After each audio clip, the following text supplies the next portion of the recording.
Shout out EmEz and tune in to the sit down. Boy, you should have known by now. Easy does, easy does, easy does. Yes, ladies and gentlemen, boys and girls, it's your main man, EmEz. This is the sit down, and across from me is author Marc Terry. Thank you, sir, for coming. Appreciate you for having me. Explain, first off, when I got the book, the first thing that comes off to me is, I'm not going to let you die. Right. Why am I going to die? All right, so let me give you a little perspective. So the whole book is about awareness and perspective, right? So, you know, when I went to college, I didn't have any major awareness or perspective about how to be safe. Right? Okay. So in the college setting, right, we go out, we have fun, we party, we do what we do. For me, I got into a situation where I was stabbed twice and hit in my head. Well, hold on. See, now we're talking about perspective. Where you from? I'm from Norwalk, Connecticut. Okay. Right, 203, stand up. Okay. So I'm from Connecticut. I went to school in Long Island, CW Post. It's called Long Island University now.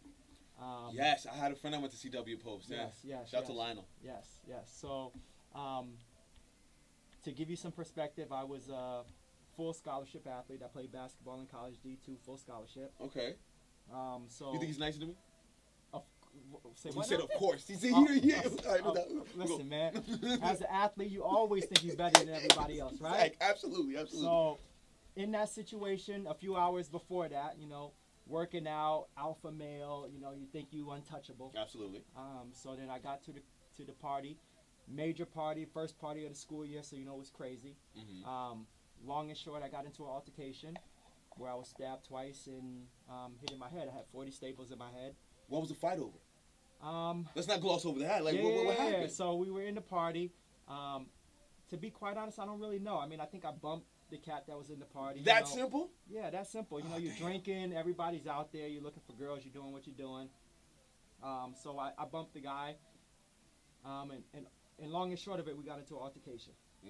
So got into a situation. When the ambulance came, got into the ambulance, first thing the paramedic said to me was, I'm not going to let you die.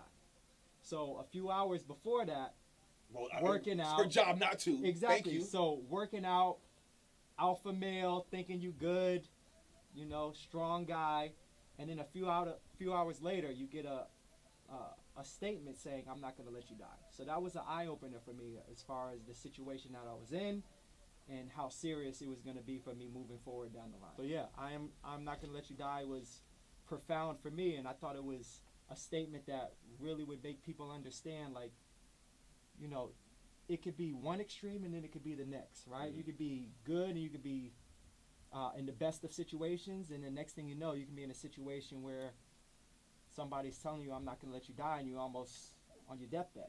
That's crazy.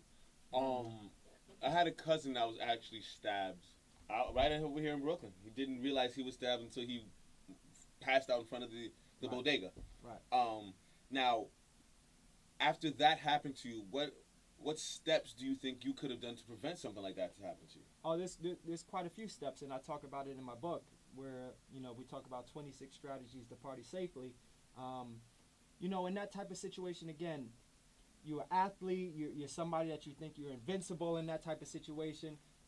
You don't talk about and you don't think about the things that you could have done to prevent that situation. But do you want to prevent that situation? Well, so here's the thing. See, again, I didn't go to a historically crazy college for sports. I was, after high school, I figured, you know, I wasn't going to grow out too much till I knew it was it for me. Right. But even in high school, when you walk into different towns, we just finished smacking you out by 20, but we're in a party with all the girls that were in your town, and we're going crazy. And it's like, do I really want to stop this momentum? Right. And at 16, 17, 18, 19, and 20 in college, I'm enjoying this. Right. Well, it's about the perspective, and it's about the awareness of things, right?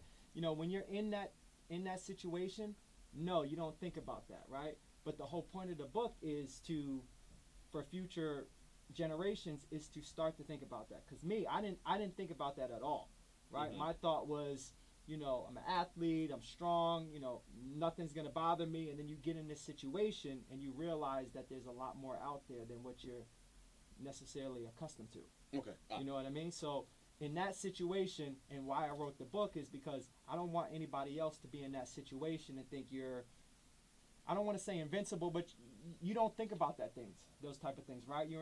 Especially in my situation, was a college setting, right? You think about the college safety bubble. You don't think nothing's gonna happen to you. You're there for school. You know what I mean?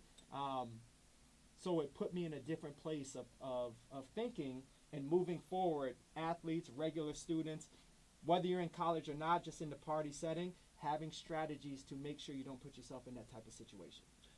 I think with the climate, like us to beginning of the conversation, when I was young in school, it was a lot more braggadocious, flexing. I'm that nigga like nobody. Oh, for sure. Same thing. And I don't know if that climate is still in colleges and school now, because one guy be like, oh, he's that nigga. Well, I don't really deal with him. I'm the nigga in my own right. And I don't know, because again, I'm not in these schools to know. But I would say that to say, I don't think kids are dying at that rate. Right. Well, whether they're dying or not, right? I mean, it's about awareness and just making sure you're not putting yourself in a negative situation, right? Like, I'm here. I didn't die, right? Could I have done things differently to make sure that I wasn't put in that situation? Of course, right? And, you know, I talk about two strategies or two situations that I went through. One for myself where I didn't die, but one where my teammate lost his life.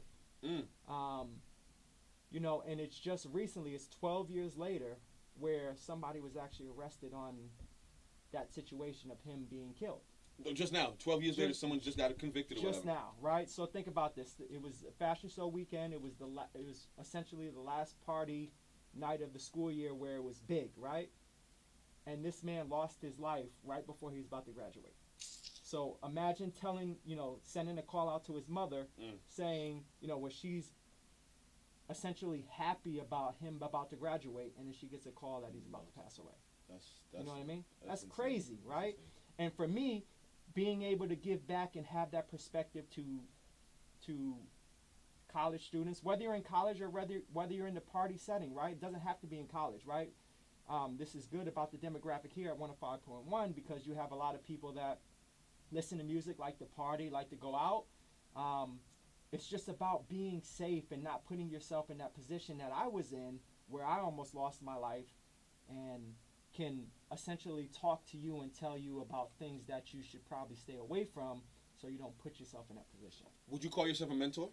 Of course. I mean, I talk to community centers. I talk to younger kids in my community about the fact of being safe. And, a lot of times kids and parents will talk about being safe, but there's no real strategies behind it, right? So me being in that situation and going through what I went through, I can specifically, I'm qualified enough to talk about what you need to do and what you need to stay away from in order to not put yourself in that position.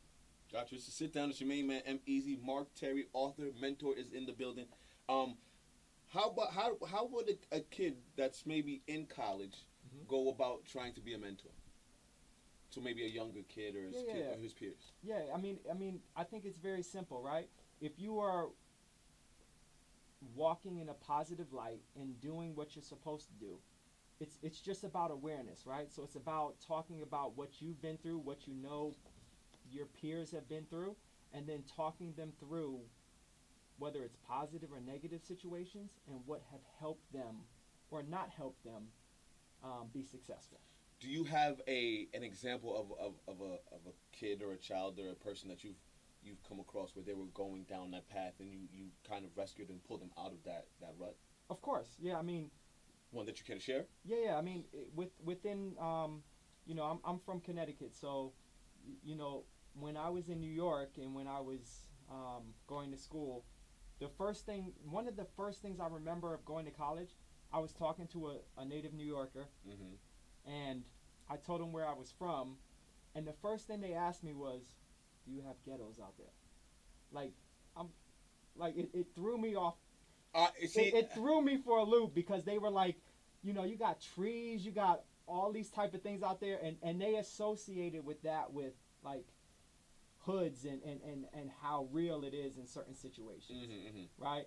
So where I'm from, of course, there's a lot of hoods. Bridgeport Bloods, fam. Yeah, exactly. Listen, I know. Exactly. I've seen, I've heard, I know. Trust me, one of my homeboys is from Coney Island, Brooklyn. He went out to Brooklyn went out to Bridgeport and was like, "Yo, I never seen nothing like this." Listen, and I tend to do this too. I guess it might be a New York thing, a New Jersey thing. You kind of you say ain't no real niggas over there. Yeah, There's no hoods over there. Yeah. There's real niggas everywhere. Everywhere you go to. Listen, Aaron Hernandez. Exactly. Where he from? Yeah. Connecticut. Nigga. Yeah, Bristol, Connecticut. Yeah. And you see what happened to that man. Yeah, absolutely. Yeah, so there's tons of situations where, for me, I try to give back. And regardless if it's, me speaking to community centers and talking to the kids to try to give them a better perspective on a grand scale, or if it's one-on-one and saying, hey, listen, this is what I've been through. Think about this when you're doing whatever you're doing, right? Nothing is 100%, right? These strategies in my book is not 100%, but if you have more awareness to what's going on, you'll be better off for it. I got 2 questions. I want to make sure I ask these 2 questions. 2, what would you have said to someone like Aaron Hernandez when let's just say he's at Miami, because this is when his whole persona became to go out of control. He's in Miami. He got arrested for the first time. He's now come home to Bridgeport, and you happen to run into him. Right. What is your conversation with Aaron Hernandez now? My conversation is relax. Simple and plain, right? Just that simple. Relax. You got family. You got things that you're going on. You're providing for people close to you. You're giving kids that are coming from the same place that you come from some hope as far as being successful and doing what they need to do. Relax. You know what I mean? You're in a greater space. You're going to be successful. Do what you need to do. Don't bring that thought process that you may have had before into the situation that you have now. You're in a different space. That would have been the first and foremost. Keep it simple and easy. That's a great advice. Don't take your past into your new situations. Exactly. You know what I mean? Like, you got to understand that you're in a different place, so you evolve and you grow. Everybody evolves and grow, regardless of what situation you're in, what you're doing, what your passion is. You got to take that step forward and make sure you're not putting yourself in that position. Now, the second question. I sit across from a New York best time seller, Charlemagne the God. With his whole black privilege situation. Now, how hard was it to write this book?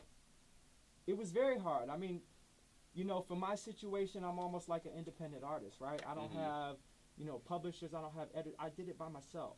So the fact that I'm sitting here in front of you is a great blessing, right? I appreciate you for bringing me up here.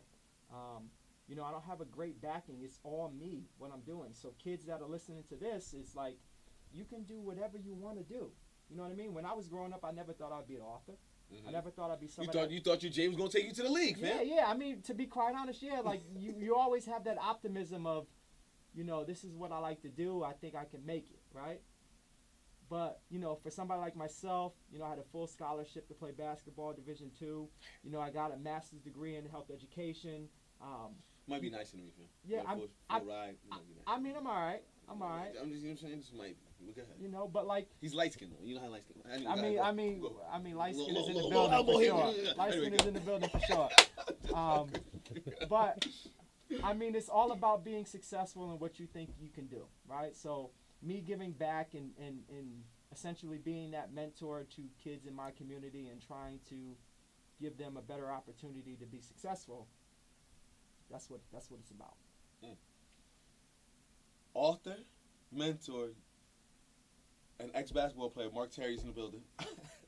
Yes, sir. I appreciate you for coming by. I appreciate you for having me. Any last words you want to tell the kids that are listening or that might be in a bad place mentally, or just need someone to give them some positive words? I would say just believe in yourself. I mean, again, I'm in a studio right now, 105.1, where there's celebrities every day that come in here. I never thought I would be in this position. So the fact that I'm on the air right now talking about my book and strategies that can help you be successful, I never thought I'd be in this position. You know what I mean? So it's a blessing for me. So always push forward, always do what you can, and always believe in yourself, because ultimately that's what's going to get you over the hump. I'd be remiss if I didn't get you to give me at least one of your strategies in the book to for the people. So Right. Give me one. Right. So there's 26 strategies in the book. I am not gonna let you die. It's on Amazon.com right now. One of the strategies, it's simple, but it's trust your sixth sense. Right. So in my situation, there was something inherently in me that was telling me not to pursue the situation. Mm-hmm. Right. Again, alcohol's involved. Alpha male athlete. You think you're invincible. Yep.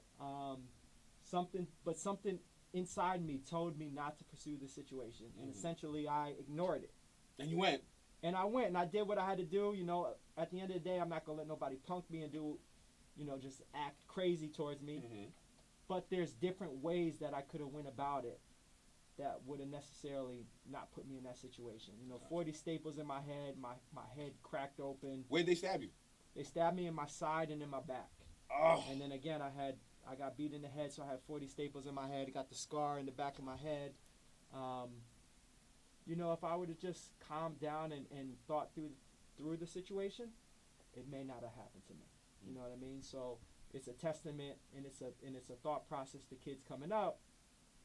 You don't always have to be the person that's like, I'm not gonna take anything from anybody, right? Like, it's one thing to do that, but it's another thing to be smart about it and find strategies to make sure that a situation like that doesn't happen to you. Mark, I really appreciate you coming by, man. Man, I appreciate it, man. I think there's some good things some kids are going to be able to take away just from the interview and just listening to you talk. For sure. Make sure you go how can they get the book?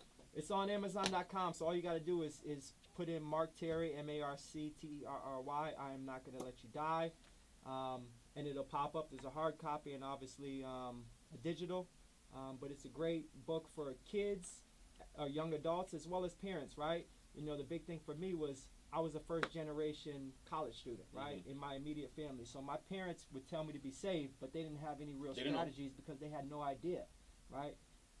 It's rare that you get a situation where you get somebody that has been through a certain situation and has survived it and can then tell you, nothing's 100%, but can give you strategies on how to stay away from that type of situation. Must read book here. For sure. 26 strategies to party safely in college. I'm not going to let you die. Marc Terry, thank you for coming by. Doors always open. You're welcome to come by. It, man. We're going to get a one-on-one one of these days, too. Man. Yeah, okay, all right. Well, we got to do what we got to do. If it's not a one-on-one, because I might feel away, we'll get a 2-on-2 so I can blame somebody else when he don't make the shots. All right, well, we got to do what we got to do. No doubt. Marc Terry, it's a sit-down. Thank you for coming, Listen, man, I appreciate it. All right. Shout out EmEz and tune in to the sit down. Boy, you should have known by now. Easy does.